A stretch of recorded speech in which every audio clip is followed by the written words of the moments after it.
नमस्कार कोल्हापूरकर, कशात? मजेत ना? मजेतच राहायचं बघा मित्रांनो. मी 8 दिवस झाले, 8 ते 10 दिवस झाले बिग बॉस बघायला लागलो. काय त्यात दंगा चालू आहे की नाही, लय दंगा चालू आहे. आणि ह्यावेळी नॉमिनेट केल्यात आमच्या धनंजय DP दादासनी. मग आम्ही कोल्हापूरकर सुट्टी देत आहो, त्यांना वोट हो म्हणून करायचं.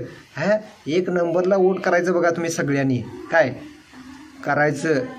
सगळ्यांनी मत एक नंबरला DP दादांना मत करायचं. त्यांना बिग बॉसचा मानकरी यावेळेचा करायचंच. मग निक्की बिक्की त्या उडत घालवायच्या बघा.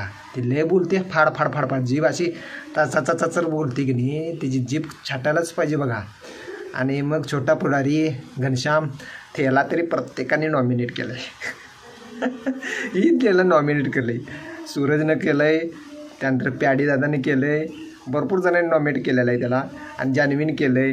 काय ते काय सांगता येत नाही. कारण DP दादाला 1 नंबर DP दादा पाहिजे बघा घरात. बिग बॉसच्या घरात DP दादा पाहिजे. हसवतोय आणि भांडणं पण लावतो. कसं आहे? नादच विषय आहे, नादच खोळा विषय आहे. असा आहे आपला कोल्हापूरचा नादच खोळा. थँक्यू.